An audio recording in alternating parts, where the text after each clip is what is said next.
Good afternoon. Happy Halloween. Thought for sure I'd see some costumes today. Dressed as reporters. That's not nearly as exciting as what you could have come, but we'll let it slide for today. Today I'm once again pleased to talk about the topic that we, and more importantly, the American people, are all very excited about: tax cuts. We're approaching the release of legislation based on the tax reform framework the president supports. Unfortunately, no matter how great the plan is for the hardworking families, Democrats are expected to criticize the tax cuts, as they've done in recent years, putting partisan politics ahead of their constituents' pocketbooks. While arguing over President Reagan's 1981 tax cuts, Democrats claimed it would only benefit the rich. The Democrat Speaker of the House at the time, Tip O'Neill, called them royal tax cuts because he claimed they favored the wealthiest Americans. What really happened was more than 14 million new jobs were created over 5 years, incomes grew by over 22% for the next 7 years, and the economy grew by over 3.5% on average for the rest of the decade. Some Democrats must have been paying attention to history, because as recently as last year, they publicly supported many of the principles for which the president is advocating today. That includes lowering the corporate tax rate, which is the highest among developed nations, so that our greatest businesses can be more competitive. In fact, Presidents Obama and Clinton both advocated for cutting corporate tax rates. Senate Democrat leader Chuck Schumer in the past called our tax system upside down and inside out, and last year he actually admitted that cutting corporate taxes is, quote, really important for American competitiveness. Minority Leader Nancy Pelosi apparently agreed, because she said, quote, it is long past time for tax reform that would lower the corporate tax rate. The only thing that seems to have changed since then is who occupies the White House. Since day one, the president has been committed to jumpstarting our economy and giving hardworking Americans the raise they deserve.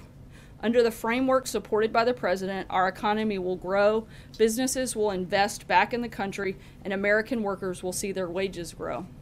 In fact, the Council for Economic Advisors estimates that a typical hardworking American family would get a $4,000 pay raise. So to Democrats in Congress, particularly those who'd like to place American jobs and middle-class tax relief ahead of partisan politics, the question is very simple. Do you believe the American people deserve a pay raise? We certainly do, and that's what we'll be focused on and fighting for. The choice is yours. And with that, I'll take your questions. Steve? Sarah, where does the president stand on this tax deduction for state and local taxes? That seems to be disputed up on the Hill. Look, we've laid out our priorities for the tax cut plan. Those haven't changed. The president is going to continue working with both the House and the Senate to push forward and make sure that the principles he laid out are achieved. And we haven't made any adjustments to that at this time. Now, what about the mortgage interest deduction? Again, same point here. We haven't made any changes to the priorities that we've laid out. I'm not going to negotiate between you and I, but the president is going to be involved in ongoing conversations with members of both the House and Senate, and we've laid out what our priorities are, and we're going to stick to those as we move forward. In the conversation with Speaker Ryan just now? They're still meeting now, and we'll have a readout on that meeting once it's completed. Matthew? Thanks, Sarah. Question on yesterday's Mueller news. President Trump's nominee to serve as chief science advisor over at the Agriculture Department is Sam Clovis, and Clovis was the campaign supervisor cited in that Papadopoulos plea, and his lawyer has since acknowledged that he was the one in that plea who encouraged Papadopoulos in August 2016 to make a trip to Russia to meet with Russian officials about the campaign. Given all that, is the president still comfortable with him, Sam Clovis, serving in the administration? I'm not aware that any change would be necessary at this time. And on that note, is the administration aware of who the other 3 or 4 campaign individuals who were referenced in that Papadopoulos plea were, and are any serving in or advising the administration? I'm not aware of the specific individuals. What I can say is that I think that Papadopoulos is an example of actually somebody doing the wrong thing while the president's campaign did the right thing. All of his emails were voluntarily provided to the special counsel by the campaign, and that is what led to the process and the place that we're in right now, was the campaign fully cooperating and helping with that. What Papadopoulos did was lie, and that's on him, not on the campaign, and we can't speak for that. Jonathan? So the Chief of Staff, John Kelly, said that this special counsel investigation has been very distracting to the president. Can you elaborate on that? What is this affecting his ability to get his job done here? I don't think it's at all affecting his ability to get his job done, and that wasn't the point he was making. You guys seem completely obsessed with this, while there are a lot of other things happening around the country, and frankly, a lot of other things that people care a lot more about. The media refuses to cover it, and I think that's the distraction. Instead of the focus being constantly on tax cuts and tax reform, my guess is if you look at the records, the questions that I take in here day out have far more to do with an investigation that frankly most Americans don't care too much about, and a whole lot less to do with policies that actually impact them. Why are you so confident that the investigation won't go on much longer? Because we have confidence that it's going to come to a close in short time. Glenn, go ahead. Glenn's got a call. Maybe he needed to phone a friend to get help with his question. Sarah.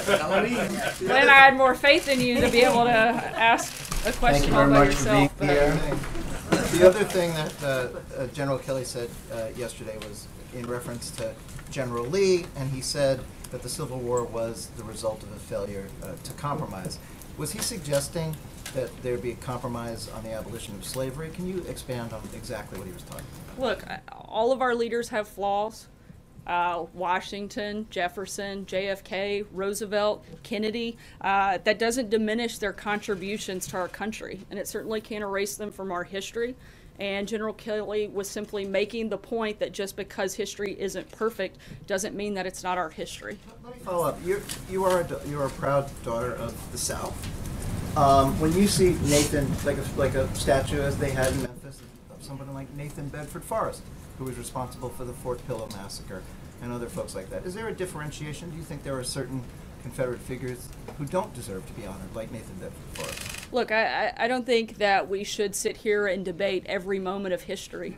I think those moments took place. There are moments that we're going to be a lot less proud of than others, but we can't erase the fact that they happened. I think you have to determine where that line is. The president has said that those are something that should be left up to state and local governments, and that's not who I'm here representing today, so I'm not going to get into the back and forth on it. John? Thanks a lot, Sarah. Just to follow up on what you said yesterday and what you have reiterated today about this investigation and your belief that it's going to be wrapping up soon. Yesterday you said that those are the indications that we have at this time. From your point of view, is what you're saying wishful thinking? Is it spin?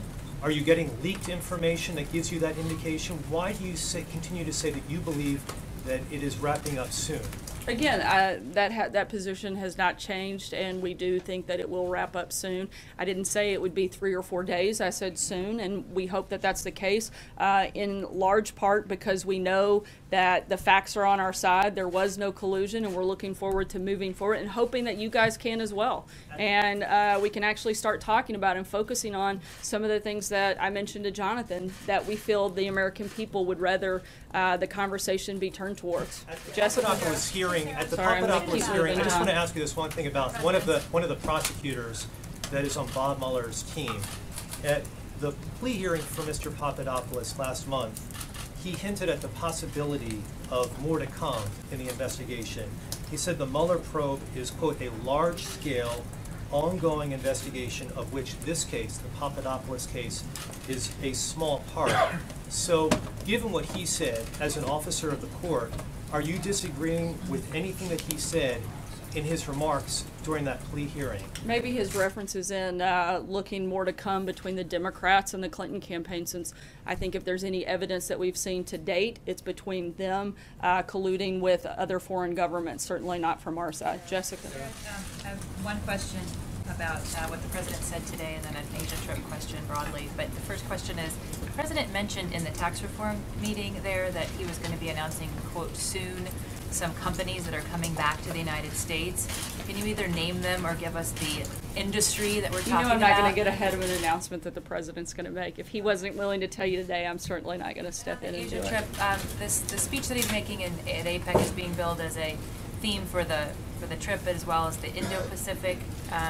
Does this administration see India as a pivotal part of your strategy when it comes to the Asia Pacific more broadly? Certainly plays a big role, and General McMaster will be here later this week to discuss the trip in greater depth and more detail, and he'll be happy to address more of those questions at that time. The former White House strategist Steve Bannon is saying the administration should push back harder against Special Counsel Robert Mueller. Does the president support defunding the special counsel?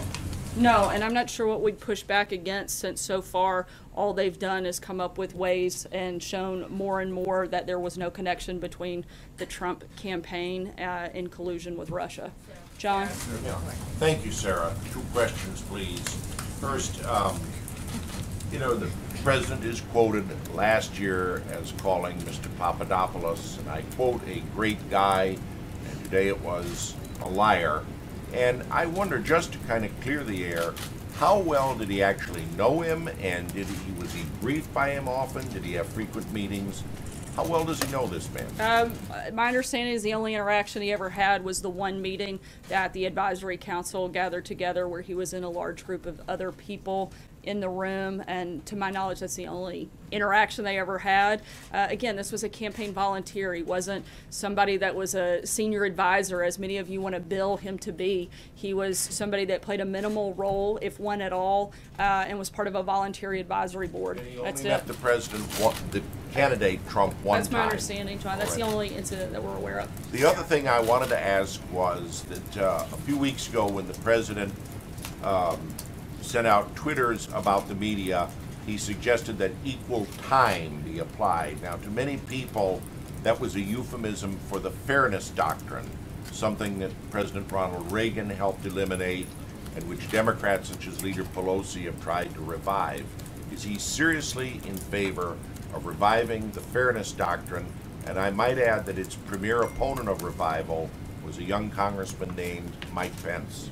I don't know that he's into the deep weeds of the fairness doctrine, but I know he certainly believes in fairness, and I think that he would like to see that applied certainly to his administration in a way that it probably hasn't been so far. Charlie?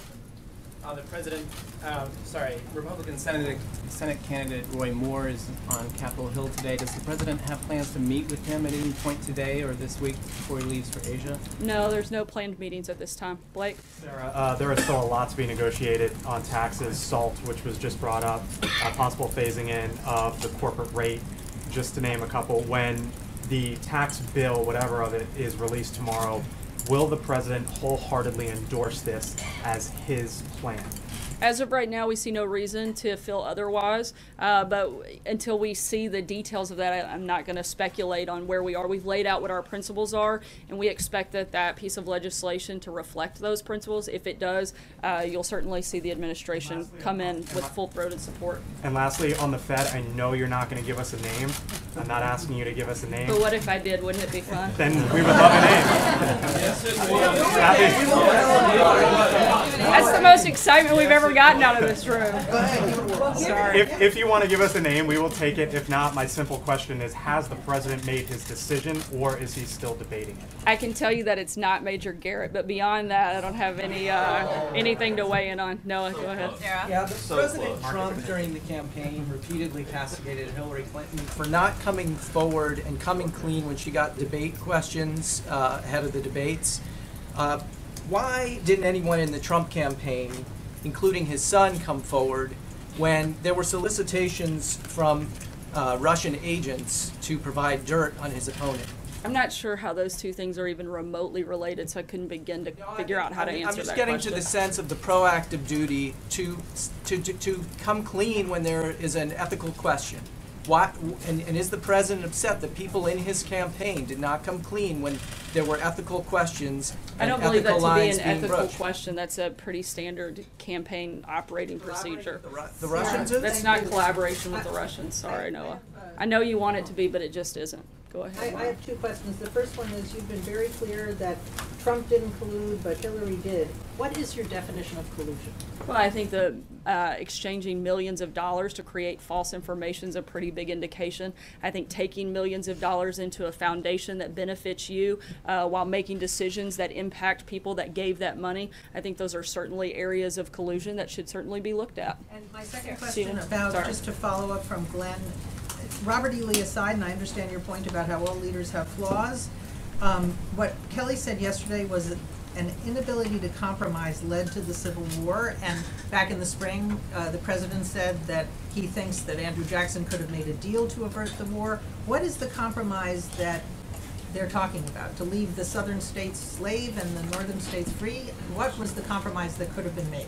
I don't know that I'm going to get into debating the Civil War, but I do know that many historians, including Shelby Foote in Ken Burns' famous Civil War documentary, agree that a failure to compromise was a cause of the Civil War. There are a lot of historians that think that, and there are a lot of different versions of those compromises. I'm not going to get up here and relitigate the Civil War, but there's certainly, I think, some historical documentation that many people, and there's pretty strong consensus, people from the left, the right, the north, and the south, that believe that if some of the individuals engaged had been willing to come to some compromises on different things, then it may not have occurred. Compromise on Thanks, OEM? Sarah. Thanks, Sarah. Apropos of what's going on the Hill this afternoon, and Facebook disclosing yesterday that more than 100 million Americans were apparently exposed to what amounts to Russian propaganda.